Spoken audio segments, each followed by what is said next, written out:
On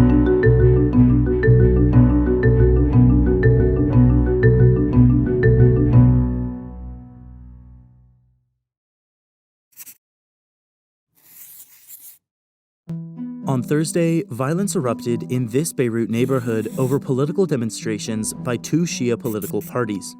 6 people were killed and 30 wounded as protesters called for the removal of Judge Tarek Bitar, who is leading the investigation into the Beirut port explosion last year.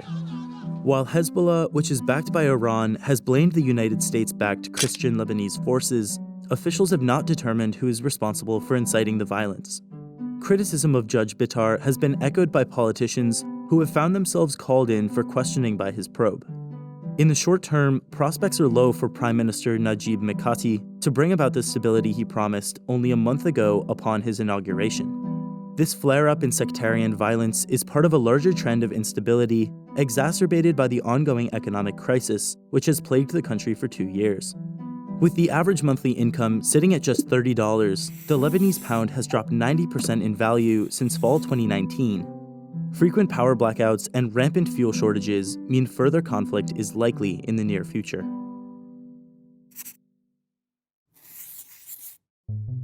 On Wednesday, Russian President Vladimir Putin addressed high-level officials at this year's Russian Energy Week in Moscow. The forum ran from October 13th to 15th and included various panels concerning developments in the Russian energy sector, notably the natural gas industry, following recent tensions around this state-owned company's supply shortages in Europe. Gazprom is the primary Russian natural gas exporter and supplies over a third of Europe's gas needs. Lately, however, European politicians have expressed concerns that Gazprom is constraining its supply of gas in order to boost prices and exacerbate the ongoing energy crisis. Gazprom says they intend to prioritize domestic reserves and that they won't increase European shipments until Russian storage facilities are filled, a goal anticipated to be reached by the end of October. Russian officials will likely continue to fulfill their energy contracts at higher prices, while European leaders will likely accuse Russia of exploiting the current energy crisis to increase political leverage, as Europe is increasingly dependent on Russian energy. In the future, Russia could use this leverage to gain concessions on the use of its new pipeline.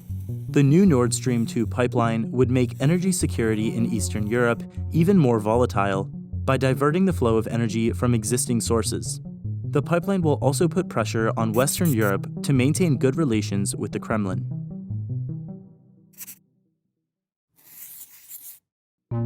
Turkish President Recep Tayyip Erdogan began a 4-day trip to Africa on which he will visit Angola, Nigeria, and Togo. Previously, in July, Angolan President João Lourenço met with Erdogan in Turkey to adopt 10 new agreements. Now, in Angola, the two leaders are expected to sign additional agreements focusing on increasing trade. Erdogan's visit to Nigeria will also focus on trade, and his visit to Togo will center around increasing bilateral cooperation in the defense industry. This trip is an extension of Turkey's Africa Partnership policy, which aims to anchor Turkey's development efforts in the continent.